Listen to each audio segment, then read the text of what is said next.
Hello everyone, स्वागत करती हूँ आप सभी का यूट्यूब सहेली चैनल पे। फ्रेंड्स, यहाँ इस प्लेटफॉर्म पे मैं आप सभी के लिए फर्टिलिटी और महिला के स्वास्थ्य को इम्प्रूव करने के लिए छोटे छोटे लाइफ स्टाइल और डाइट से जुड़े बदलावों के बारे में बताती रहती हूँ। अब तक मैंने कई वीडियो बनाए हैं जिसमें कि मैंने कैसी डाइट लेनी चाहिए महिलाओं को और पुरुषों को फर्टिलिटी को बूस्ट करने के लिए वो बताया है।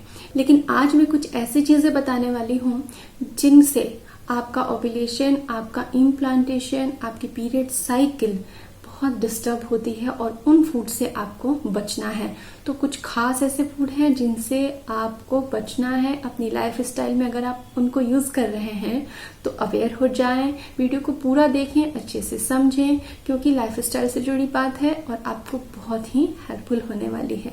फ्रेंड्स, अगर आप यूट्यूब सहेली को पहली बार देख रहे हैं तो चैनल को सब्सक्राइब कर दें और नोटिफिकेशन बेल को भी ऑन कर दें ताकि आपको रेगुलर अपडेट मिलते रहे और चैनल के बहुत सारे वीडियोस हैं वो भी आप जरूर देखें।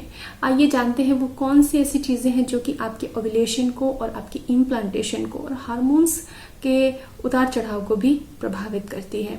तो फ्रेंड, जो सबसे पहली चीज है वो है ट्रांस फैट।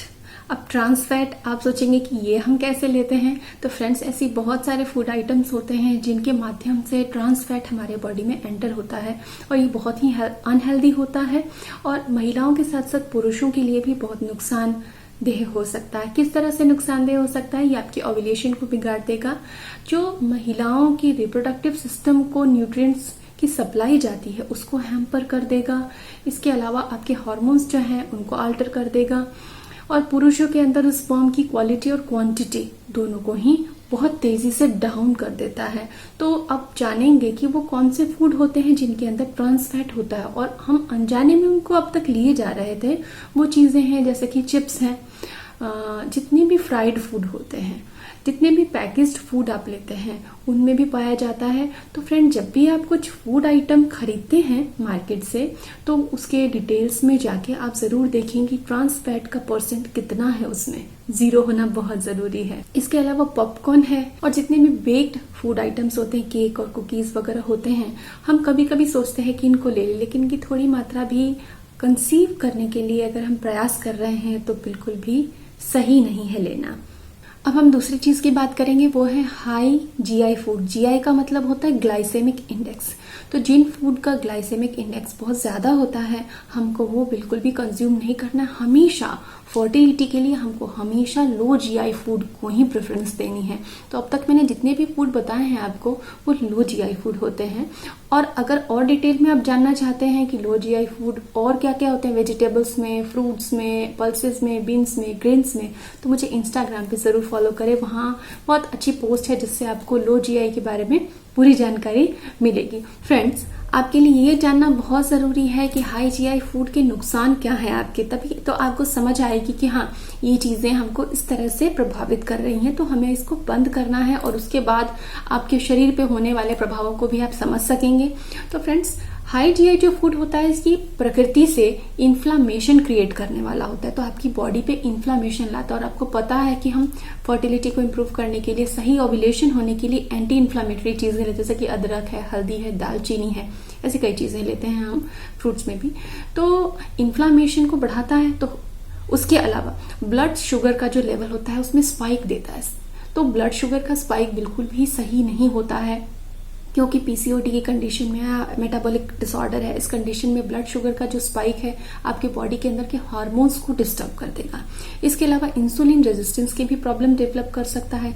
इसीलिए आपको हाई जीआई फूड को नहीं लेना और इससे आपका पीरियड साइकिल डिस्टर्ब हो जाएगा, डिले होने लगेगा, एग क्वालिटी पे प्रभाव पड़ने लगेगा। और अगर आप आईवीएफ आईयूआई के लिए जाने वाले हैं, उसके लिए प्रिपेयर कर रहे हैं या 30, 35 प्लस या 40 प्लस में प्रिपेयर कर रहे हैं, तो ये आपको बहुत बुरी तरह से प्रभावित करेगा। आपकी एग की क्वालिटी को और ओव्यूलेशन के समय को बहुत जल्दी प्रभावित कर देगा। तो आप प्रेफर करें slow burning carbs, low GI carbs को प्रेफर करें और इसके साथ एक सही कॉम्बिनेशन में आप प्रोटीन भी लें, फाइबर भी लें और बहुत अच्छी मात्रा में आप पानी भी पिए। फ्रेंड्स, अब हम बात करेंगे डेयरी प्रोडक्ट्स की, क्योंकि डेयरी प्रोडक्ट्स की अगर हम बात ना करें तो हमारा डाइट ही कंप्लीट नहीं होता है।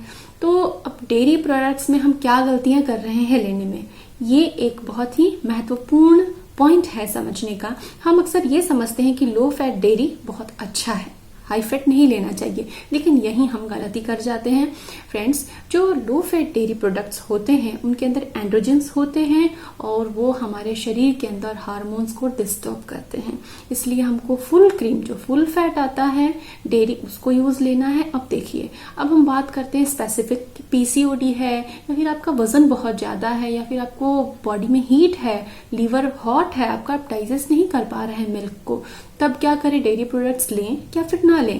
क्योंकि विटामिन डी की पूर्ति के लिए आपको मिल्क और उसके प्रोडक्ट्स को लेना बहुत जरूरी है। तो अगर आप मिल्क नहीं ले पाते हैं तो आप उसका फर्मेंटेड फॉर्म यूज कीजिए। दही लीजिए, छाछ लीजिए। छाछ बहुत ही अच्छी है, बटर मिल्क बहुत ही अच्छा है क्योंकि उसमें से फैट निकल जाता है, लेकिन घर का बना हुआ। जो आप फुल फैट मिल्क लेते हैं उसको आप इस फॉर्म में ले सकते हैं। चीज ले सकते हैं, पनीर ले सकते हैं, लेकिन ध्यान रखिए जो भी परचेज कर रहे हैं चीज वगैरह वो पास्चराइज्ड होना चाहिए। एक आंकड़ा बताना चाहूंगी आप सभी को कि जो महिलाएं नियमित रूप से दूध और उससे बनी चीजों को यूज करती हैं अपनी डाइट में रेगुलर, उनके 50% चांसेस बढ़ जाते हैं कॉन्सेप्शन के। तो मिल्क और उसके प्रोडक्ट्स आप अपनी डाइट में जरूर शामिल करें अपनी कन्वीनियंस के अकॉर्डिंग। अब हम बात करेंगे प्रोटीन की। कई बार हम रॉ प्रोटीन यूज कर लेते हैं जैसे कि एग वगैरह है या फिर अनपास्चराइज्ड चीज वगैरह यूज कर लेते। तो फ्रेंड्स ये बहुत बारीक चीज है, आप समझें इसको कि इन प्रोडक्ट्स के थ्रू, क्योंकि ये रॉ फॉर्म में है एनिमल प्रोडक्ट्स या फिर चीज वगैरह, इनके थ्रू कई हार्मफुल बैक्टीरिया आपकी बॉडी में एंटर कर सकते हैं। और अगर आप इसको प्रेगनेंसी में ले रहे हैं, उससे पहले भी ले रहे हैं, तो ये प्लेसेंटा को पास करके आपके फीटस को भी हार्म पहुंचा सकता है। इसलिए कोई भी अनपास्चराइज्ड चीज नहीं लेनी है आपको और कोई भी रॉ एनिमल प्रोटीन नहीं लेना, क्योंकि उसमें हार्मफुल बैक्टीरिया होने के चांसेस बहुत ज्यादा होते हैं और ये हार्मफुल बैक्टीरिया आपके मिस कैरेज का भी रीजन हो सकता है। तो आपको पास्चराइज चीजें लेनी है, रॉ एनिमल प्रोटीन से दूरी बना के रखनी है। इसके अलावा आप सभी जानते हैं कि अगर कंसीव करना चाह रहे हैं, बेबी प्लान कर रहे हैं, तो अल्कोहल, स्मोक, टोबैको, ये जो भी चीजें हैं, नशे की चीजें, टी और कॉफी, कैफिनेटेड जो भी चीजें होती हैं, उनसे आपको दूरी बना के रखनी है। ये चीजें आप अपने परिवार में भी शेयर करें। अब हम बात करेंगे कि प्रोटीन लेने का तरीका क्या होना चाहिए, किन चीजों को प्रोटीन के फॉर्म में हमको लेना चाहिए। तो फ्रेंड्स ये बहुत जरूरी सलाह है कि आप अगर प्रोटीन लेना चाहते हैं तो एनिमल प्रोटीन की बजाय प्लांट प्रोटीन्स को प्रेफर करें, क्योंकि वो बहुत ज्यादा सेफ और बहुत ज्यादा अच्छे होते हैं। अब प्लांट प्रोटीन में आपको क्या लेना है, तो फ्रेंड्स अनाज में मैंने क्विनोवा बताया है, इसके अलावा स्पिरुलिना पे भी मैंने वीडियो बनाया है। तो ये तो बहुत अच्छी चीजें हैं, अगर इन दो को आप शामिल कर लेते हैं। इसके अलावा डाइट में बीन्स, पल्सेस भी आप ऐड करते हैं तो आपके काफी अच्छी मात्रा में आपको प्लांट प्रोटीन मिल जाता है। फ्रेंड्स मैं उम्मीद करती हूँ कि ये वीडियो आपको अपनी डाइट को चेंज करने में, ठीक करने, अपने खान पान को सुधारने में बहुत ही मदद करेगा। तो इसी तरह जुड़े रहिएगा यूट्यूब सहेली के साथ में। जल्दी मिलूंगी नए विषय के साथ, रोचक विषय के साथ। आप अपना ख्याल रखें। Take care, bye bye.